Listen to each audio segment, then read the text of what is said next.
Nama aku Yunika Irawati. Mari kita belajar sama-sama tentang sistem sirkulasi darah manusia. Sistem sirkulasi darah pada manusia. Dalam tubuh manusia terjadi proses sirkulasi yang berbagai macam zat yang dibutuhkan tubuh.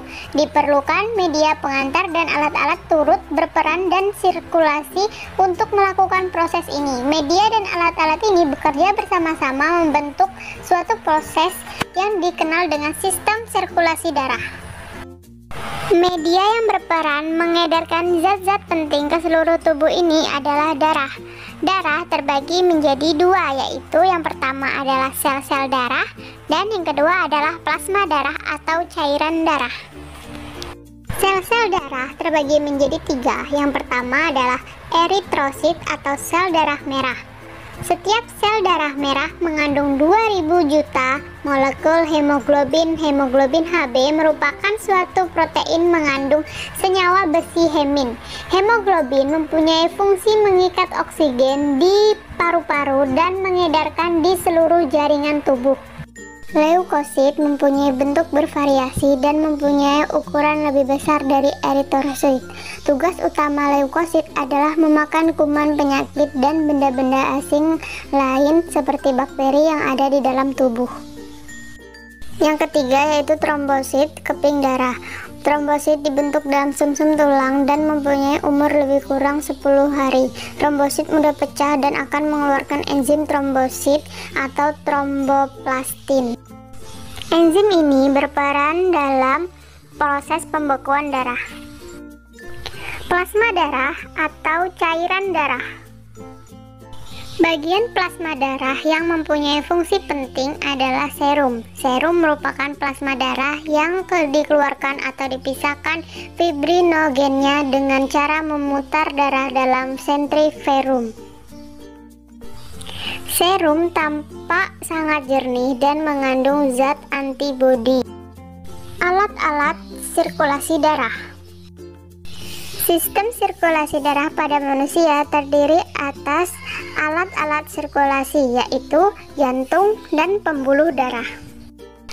Jantung tersusun atas otot jantung miokardium. Jantung mempunyai 4 ruangan, yaitu atrium sinister atau serambi kiri, atrium dexter atau serambi kanan, ventricle sinister bilik kiri, dan ventricle dexter bilik kanan.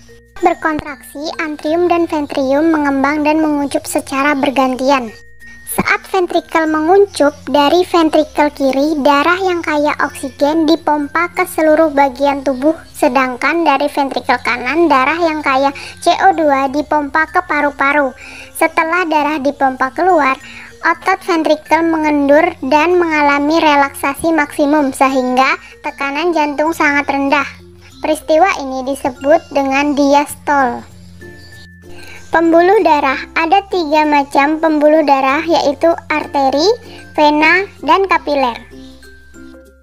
Arteri merupakan pembuluh darah yang membawa darah keluar dari jantung. Arteri mengandung darah kaya oksigen, kecuali arteri pulmonalis mengandung darah kaya karbon dioksida. Vena, pembuluh balik. Vena merupakan pembuluh yang membawa darah ke jantung. Pembuluh berdinding lebih tipis, kurang elastik, dan lubang pembuluh lebih besar daripada arteri. Pembuluh ini mempunyai beberapa katup untuk mencegah agar darah tidak berbalik arah. Kapiler. Kapiler merupakan pembuluh darah berukuran kecil sebagai perpanjangan arteri dan vena. Dinding sel pembuluh ini bersifat permeabel. Selain itu juga terjadi pertukaran oksigen, karbon dioksida, zat-zat makanan, serta hasil-hasil ekskresi dengan jaringan yang ada di sekeliling kapiler. Beberapa gangguan pada sistem sirkulasi darah. Yang pertama ada anemia, hemofilia, dan leukemia.